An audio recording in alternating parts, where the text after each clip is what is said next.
Sobat GPIB yang dikasihi Tuhan, dimanapun berada, saya Pendeta Alvira Yolanda Karambo Tatiwakeng menyapa Bapak Ibu Saudara, Sobat GPIB. Pada kesempatan ini, kita kembali akan merenungkan firman Tuhan melalui program Morning Call GPIB. Dan sebelum kita membaca dan merenungkan firman Tuhan, mari kita satu di dalam doa, mari kita berdoa. Allah Bapa di sorga, kami mengucap syukur kepadamu Tuhan, untuk kemurahan dan kasih Tuhan yang Tuhan nyatakan dalam kehidupan kami. Kami berterima kasih bahwa waktu dan kesempatan yang Tuhan beri, mengingatkan kami untuk senantiasa mengucap syukur atas setiap kebaikan Tuhan atas kehidupan kami. Dan kembali pada pagi hari ini, kami kembali akan merenungkan firman-Mu ya Tuhan. Urapi kami kiranya dengan karunia Roh Kudus-Mu, agar firman-Mu yang kami baca dan renungkan senantiasa akan menjadi berkat dalam sepanjang kehidupan kami. Berfirmanlah ya Bapa di sorga, sebab kami telah sedia untuk mendengarkannya. Amin. Pembacaan Alkitab pada hari ini terambil dari Titus pasalnya yang pertama, surat Paulus kepada Titus pasalnya yang pertama ayat 1 hingga ayatnya yang keempat, yang menyatakan demikian.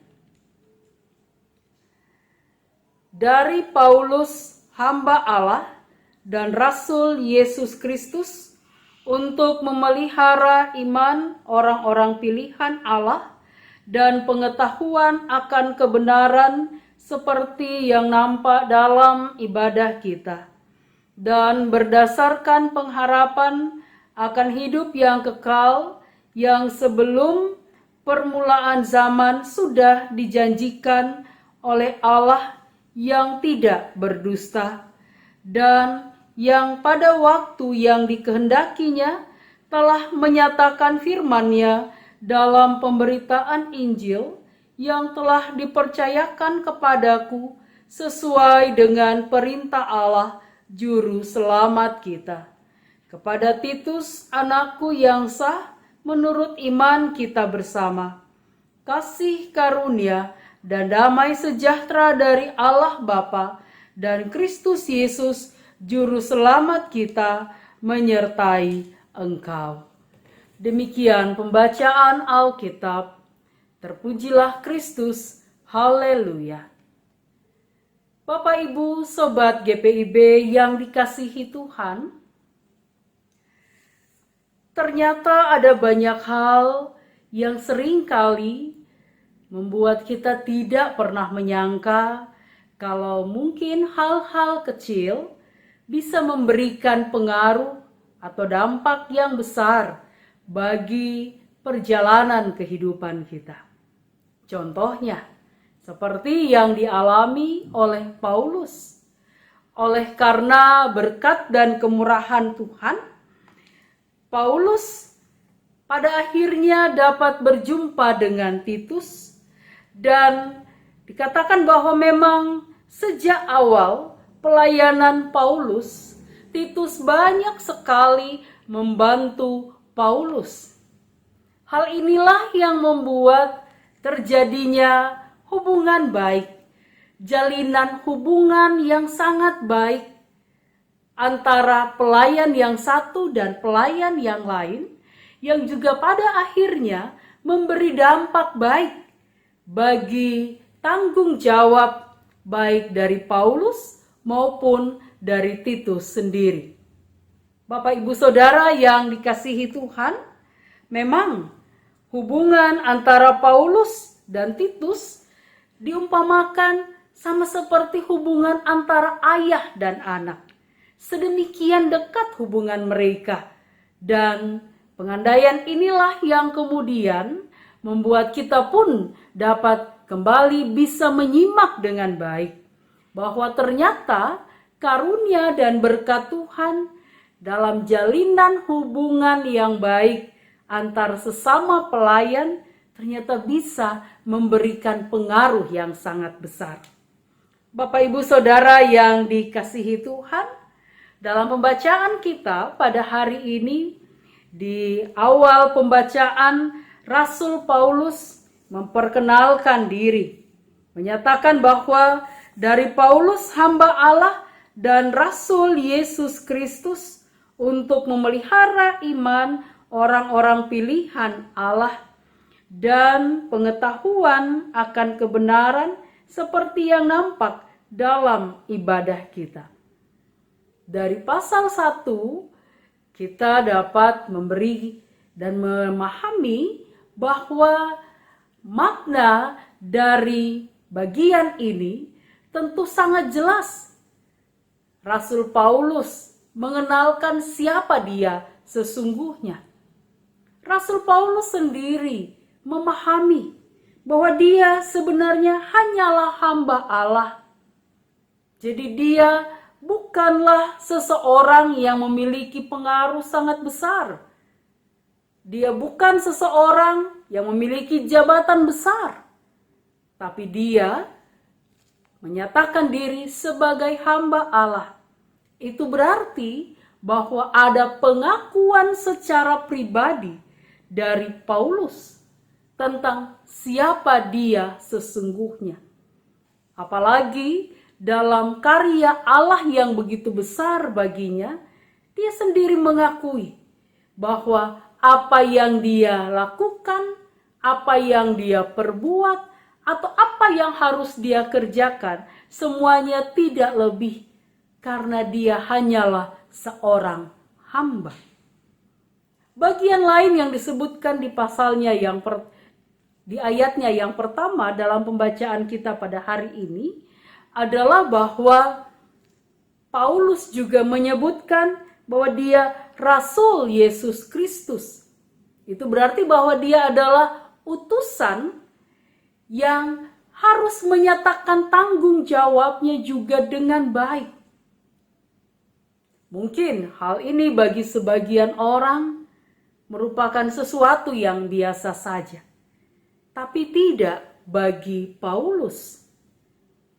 Kalau pembacaan pada hari ini kembali mengajak kita untuk kembali mengingat siapa Paulus sesungguhnya, tentu kita dapat menyadari bahwa pada akhirnya Paulus dapat memahami bahwa hanya oleh karena berkat dan kemurahan Allah, dia yang hanyalah seorang hamba kemudian dapat dipakai Allah menjadi utusan Kristus untuk dapat menyatakan kabar sukacita. Bapak Ibu Saudara yang dikasihi Tuhan, bagian lain yang dinyatakan di ayatnya yang pertama dalam pasalnya yang pertama ini juga kembali mengajak kita untuk melihat tugas seperti apa yang juga sedang dikerjakan oleh Paulus. Kepada Titus, Paulus memperkenalkan bahwa dalam tanggung jawabnya, tujuan sesungguhnya adalah untuk memelihara iman orang-orang pilihan Allah. Wow, luar biasa. Karunia dan berkat yang diterima oleh Paulus. Hal itu juga tentu memberi dampak yang baik bagi kehidupan Paulus sendiri. Dan karena penghayatan yang begitu besar akan karunia dan berkat Allah, tentu hal itu juga berdampak bagi orang-orang yang menerima pelayanan dari Paulus. Bapak Ibu Saudara yang dikasihi Tuhan, seringkali dalam kehidupan kita pun, terkadang kita pun juga mungkin mengalami hal seperti yang dialami oleh Paulus. dalam pengalaman dan perjalanan hidup kita, seringkali tanpa kita sadari bahwa sebenarnya Tuhan menghadirkan kita untuk dapat menjadi berkat bagi banyak orang. Kehadiran kita di tengah-tengah keberadaan saudara-saudara kita yang menderita, atau di tengah tanggung jawab pelayanan yang mungkin seolah-olah tidak pernah ada habisnya, terkadang membuat siapapun kita merasa lelah. Terasa bahwa semua itu seolah-olah sesuatu yang sangat menjemukan. Setiap waktu atau setiap kesempatan, seringkali kita merasa bahwa apakah tidak ada waktu lain atau saat di mana kita juga bisa merasakan seperti yang dirasakan oleh orang lain untuk mendapatkan kebebasan. Pada pagi hari ini, Rasul Paulus kembali mengingatkan kita. Sama seperti yang diyakini oleh Paulus, bahwa ketika dia menyadari panggilannya, bahkan posisinya yang hanya sebagai hamba Allah dan juga sebagai Rasul Yesus Kristus, itu berarti bahwa bukan melihat segala tugas atau tanggung jawab itu sebagai sesuatu yang sangat membebani. Namun Paulus sendiri juga mengalami bahwa apa yang dia rasakan, apa yang dia alami, semata-mata karena karunia Allah. Hal itulah yang terus menolong dan memperlengkapi Paulus untuk menjalani kehidupan pelayanan hari demi hari, waktu demi waktu. Melalui firman Tuhan pada hari ini, Bapak Ibu Saudara, kita kembali diingatkan bahwa saat-saat tertentu sebenarnya merupakan cara Allah untuk mengingatkan Bapak Ibu Saudara dan saya bahwa kita juga senantiasa dipersiapkan Tuhan untuk menjadi berkat bagi orang lain.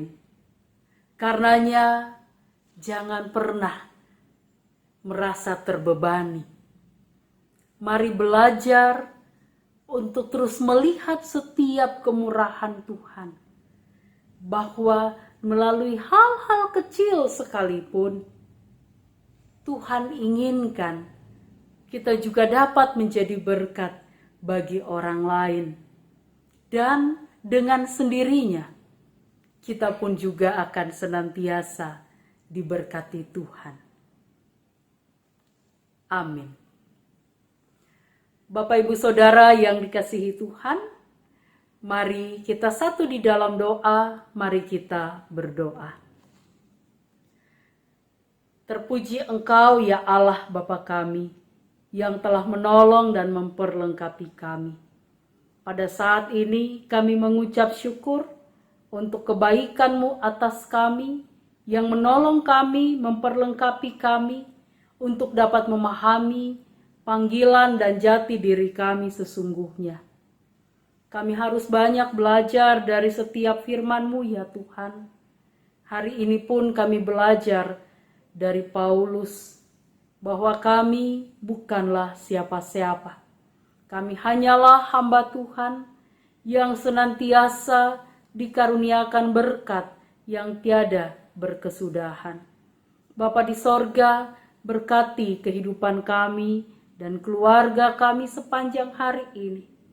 Berkati juga akan hidup dan kehidupan orang-orang yang ada di sekeliling kami. Sebab kami percaya bahwa karunia dan berkat Tuhan itulah yang menolong dan memperlengkapi dan akan memampukan kami untuk selalu belajar memelihara iman kami agar tetap setia dalam panggilan kami. Kami juga mau berdoa bagi calon diaken dan penatua yang telah terpilih, yang sedang dipersiapkan untuk melaksanakan atau mengemban tanggung jawab yang baru. Tuhan berkati keseluruhan jemaat-jemaat Tuhan yang juga masih berproses dalam pemilihan diaken dan penatua untuk periode 2022-2027. Kami mohon Tuhan juga memberkati. Karena kami percaya bahwa hanya oleh kasih dan kemurahan Tuhanlah senantiasa kami akan dimampukan untuk melihat setiap karunia dan berkat Tuhan dalam kehidupan kami, teristimewa bagi GPIB secara sinodal hingga ke pelosok-pelosok yang ada. Terima kasih Bapa di sorga. Ini doa permohonan dan pinta kami. Ampuni dosa dan salah kami Bapa, agar doa ini berkenan di hadapan-Mu. Ini kami yang bermohon hanya di dalam nama Putra-Mu Yesus Kristus Tuhan, yang adalah Juru Selamat kami yang hidup. Amin. Bapak Ibu Saudara yang dikasihi Tuhan, selamat melayani Tuhan, selamat berkarya dalam kehidupan masing-masing. Tuhan Yesus memberkati.